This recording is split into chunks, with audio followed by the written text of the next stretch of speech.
So last week, Lennon, she's actually 12 now, and she auditions for a lead school play during last few weeks of school there. She rehearsed her lines every night for 2 weeks, in a mirror, in a car, at dinner. We all had the Annie memorized against our will. At this point, what do you think about that, RJ? Oh, I think I feel personally victimized by a musical I've never even seen. Right, exactly. So audition day comes, she's all ready, and she doesn't get the lead. It does happen. She gets cast as quote the orphan number four. Hmm. Uh-oh, so what happened? So she comes home, drops her backpack on the floor, and says, "I'm never trying out for anything again, as long as live." I'm sure you've heard that one from your kids, RJ. Yep. Yep. What did every fiber of your being want to do in that moment? Call the drama teacher, of course, and ask what happened. Maybe gently suggest that the casting process could use some outside perspective. Gently, of course, right, Curtis? Of yes, of course, but I didn't do it. But I wanted to badly, and that's where we got me thinking about today's episode because a lot of you have written in with the same version of that same question: Am I raising a resilient child? Big question, right? Huge question, RJ. And I think most of us will would don't actually know the answer until our kids gets knocked down and we watch what happens next. All right, guys, welcome to the back to the Parents Part Support Podcast. So I'm Curtis, a dad of a 12-year-old daughter, who is currently boycotting musical theater. And I'm RJ. My two kids are grown. Josh is 32, Amanda's 30. And let me tell you, the resilience question does not stop when they move out, right? It just changes shape. Oh, really? Tell us a little bit about that, RJ. Listen, it's a completely different animal. We'll get there, but today we're talking about what resilience actually is, right? The sneaky ways that well meaning parents accidentally build fragility instead, and what you can start Right, doing tonight to raise a kid who can take a hit and get it back up. right on, RJ. Well, whether you've got a toddler, a tween like mine, or a teenager, or even an adult, this one applies across the board. Let's get into it, RJ. So, okay, so first, let's define this because I Mhm. think resilience gets thrown around as this vague buzzword, right up there with grit and growth mindset.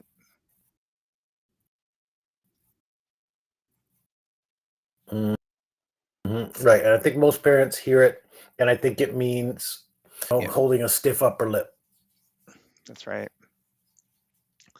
That was basically my definition until I sat down to research this episode. So, what is it actually? Well, psychologists, the brilliant people that they are, describe resilience as the capacity to adapt to recover after difficulty. It's not the absence of struggle, it's the ability to move through it. Lennon was allowed to be devastated about orphan number four. Resilience isn't don't feel bad, it's feel bad and find your way back. Uh-huh. That distinction matters so much, right? Because I think a lot of parents, myself included, I think something I need to make this feeling Yep, stop. But the feeling thing is actually part of the process. exactly, RJ. So suppressing it isn't doesn't build resilience. It builds the feeling somewhere it'll show up later. And who knows what that'll be, right? Yeah, with Josh, I used to say boys don't cry, right? Cringing saying that out loud right now. And when I actually taught him was to shut down instead of to process it, Yeah, yeah, that's a right? yeah, for sure. I'm sure we all have heard that as growing up as kids too, right? Boys don't cry, and Hmm. actually, boys are allowed to cry, but we just don't see it that way. Right, exactly. And I know, we're all works in progress. That's a half the reason I show up here every week, right? Keep working at it. Yep. Awesome, RJ. Well, thanks for being here. Well, that's the perfect segue because here's the big reframe. Resilient isn't a personality trait some kids are born with and others aren't. It's a skill. And skills get built through repetition, especially through low stakes struggles that we actually let our kids move through on their own. Low struggles. Write that one down. Yep, that's right. So this brings us to segment number 2, and I call this one the rescue trap. And because I think this is where most well meaning parents, myself included, accidentally sabotage the whole thing. Yep, I've lived in that rescue trap, right? Had a permanent address. Oh, tell me, RJ. Armanda in middle school forgot her homework at home probably twice a month, right? Every single time I dropped what I was doing and drove it to school, Well, right? that's pretty classic for parents, right? Just to help the kids out like that. Absolute, absolute classic, right? Every parent probably has that going on. And I thought I was being a good, responsible parent by Hmm. what I was actually teaching her was um, someone will always catch me before I hit the ground, right? Sorry. So what happened there, RJ? Well, she gets to college freshman year. She called Pam because she missed an assignment deadline and genuinely did not know what to do. Functionally, did not have the tools to handle a routine setback, right? Because I'd Yep, never once let her feel the consequences of one. right. That's pretty good there. I mean, painful but good. Example, because the instinct is to rescue comes from love. Nobody does this to be a bad parent. No, it comes from watching your kids struggle and physically hurting you not to fix it, right? That's right, RJ. And research actually has a term for kids who get rescued from every discomfort. They call it learning helplessness. It's the opposite of resilience. If a kid never experienced a meaningful failure, they never build an internal proof that they can survive one. Manageable failure, I think. I like that. Because we're not talking about throwing your kid into something genuinely dangerous or overwhelming. Yeah, that's right. So no, not at all. This is forgetting the homework, losing the game, getting cast as orphan number 4, low stakes stuff where the worst case scenario outcome is a bad day, not a real crisis. Yep. And if you catch every single one of those, your kids never get the practice repetition. Yep, that's right. Okay, so let's get practical. If resilience is a skill, how do you actually build it? I pulled together 4 levers I think that they matter the most. So the first one is validate first, All right, let's do it. problem solve second. Yep. So when London came home from home devastated from her first move, wasn't advice. It was just that's really disappointing. You worked hard, nothing else. Just naming it.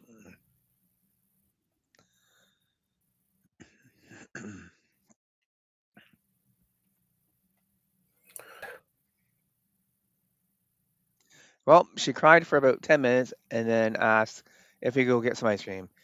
It's like I'll take the win wherever I can get it type thing, you know?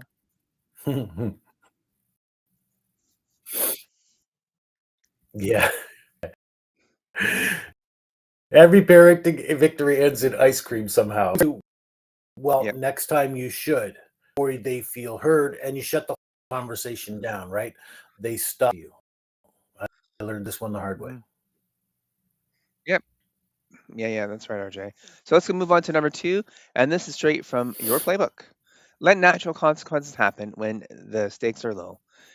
We did a whole episode on that a while back, but it applies directly here as well.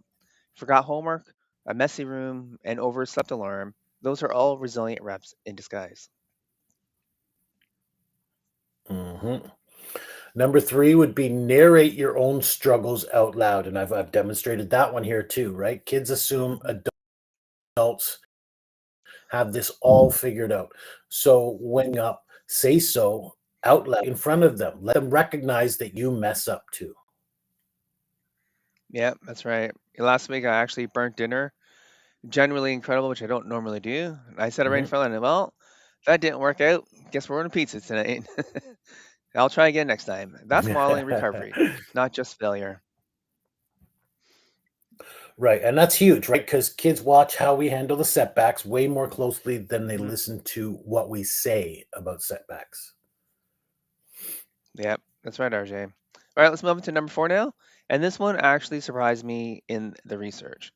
Praise effort and strategy, not outcome. You work so hard on that, builds resistance. You are so smart, can actually make kids more fragile because their identity gets tied to being right, and taking risk threatens that identity. Wait, say more about this because I definitely told my kids they were smart a time or two, right? Yep, yeah, for sure. It's not it's not that saying it once is harmful. It's a pattern. Psychologist Carol Delricker research on this is well known at this point. Kids praise for being smart, avoiding hard problems because they might get the answer wrong, threatens their smart label. Kids get praise for effort and energy or strategy, seek out harder problems because effort is something they control. I wish I'd known that one 30 years ago. Yeah, yeah, it's all about the praising, what you're praising the kid for, right? So hmm this So this is the part of the show where I get to ask you a question every parent listening wishes they could ask. Someone already on the other side. Josh is 32, Amanda's 30. Looking back, what actually built resilience in them, and what would you wish to do differently? Great question. Excuse me. And the stuff that built it was never the big dramatic moments, right? It was the Hmm. boring stuff. Amanda not having making or sorry, no, Amanda not making the soccer team right at Yeah. 11 and having to sit with that for a whole summer before she made it the next year, right? Hmm. Josh failing his driving test the first time, having to retake it, pay for the retake himself, and sit through the embarrassment of all his friends already driving. Yep. Did you want to intervene in either of those, RJ? With every being, right? I knew the soccer coach. I could have made a call. I did not make the call, right? Armanda's 30 now, runs her own team at work, and she still brings Hmm. up that summer as the thing that taught her how to lose without falling apart. Oh, that's pretty incredible there. Yeah. What I wish I'd done differently, I wish I'd said less in the moment. My instinct was always to lecture. In fact, one of Hmm. my favorite quotes used to be, "There's never a bad time for a good lecture," right? um, turns so here's what you should learn from this, right? Turns out kids don't build resilience through the experience itself, but through a debrief from dad standing over them with a clipboard, right? Yeah, Yeah, that yeah, works yeah, well. sure. I would say less lecture, more presence, right? Right, exactly. Let's just be there for them, right? Let them feel it, trust the process, even when it's slow and unglamorous. Right on, RJ. So let's do a quick fire round here. Real scenarios. Listeners have sent in, and we gave them resilient building question response. Okay, let's do it. All right, scenario one: your 8-year-old loses a board game and flips the board over. Let the reaction happen. It's difficult to say that because we're going to react quite often. But once they're calm, Yep, matter of factly say, we can keep playing if you can handle losing, right? Or we can stop this for today, right? No yep, lecture right, during the heat of it. right on, RJ. So scenario two: your teenager gets a C on a test they study hard for. You've mentioned this one several times, right? Yep. Validate the effort first. Hmm. I know you put real work into this, right? Then ask, don't tell. What do you think happened, right? Let them diagnose it before you offer anything. Yep. Scenario three here, RJ. Your kid doesn't get invited to a birthday party and finds out through a group chat about the party, Ooh, right? that's a tough one, right? Because social pain hits different. Hmm. Um, Sit with them first, right? No fixing this. Just sit and even if it's pure silence for 2 minutes or so, just sit with them. They only if they want it, help them think of one thing they're looking forward to that week, right? You're not replacing the hurt, just Hmm. widening the frame, right? Making it a bigger picture. Yep, that's right. All right, so number four here. Your kid wants to quit an activity the second it gets hard. Yeah, I've been through this one. Yeah, Don't that's like it. Yeah, that's a nuanced one, right? You're not forcing them to stick with everything forever, but you can hold a defined line, right? Yep. Finish this session, right? Then we'll talk about next year, right? Gives them the practice rep without trapping them permanently. Yep, that's right. Usually with us, we put my daughter in like a was it kickboxing? And she wanted to quit with the Mhm, first few days because she found it boring. I was like, it's not boring. You're just not putting enough effort into it. But we just told her, listen, as soon as we're done, because we paid for the like whatever 8 weeks. Then once 8 weeks done, you don't have to mhm. do it again if you want to. If you want to, we'll Yeah, renew it. And yeah, she gave it up, but she still likes the martial arts stuff. But maybe try find something else for her. I think. yeah. So if you're sitting here asking yourself, am I raising a resilient kid? Here's the honest answer. You probably won't know for sure until they're faced with something much bigger than orphan number four. But every one of these small moments is a deposit into that account. Mm. And the fact that you've even asked these questions puts you ahead of Hmm. most parents, right? Parents who Yep. don't care about this don't listen to podcasts about it. Fair point. I'm glad those people who are still here listening. I appreciate you guys. Thank you for being here today. If you want a simple way to apply this at home, our parent reset workbook has a whole section built around this exactly. Validation scripts, natural consequences worksheet, and a reframe guide for turning your smart into an effort based praise that actually sticks. If you guys want to check it out, there's a link in the show notes after. You can also request it by message me and I get that out to you. And text us your own orphan number four moment, right? We read every one. We want to hear from you. That's how we build our episodes. Yep, right on, guys. Thanks for being here. Don't forget to like and subscribe us on YouTube. Leave a comment on Facebook so that the algorithm obviously will get to know that you guys are interested in us. And thanks for being here today. And that's it for the Parent Support Circle. Be warm, be firm, and let them fail a little. And see you next week. All right. Thanks, guys.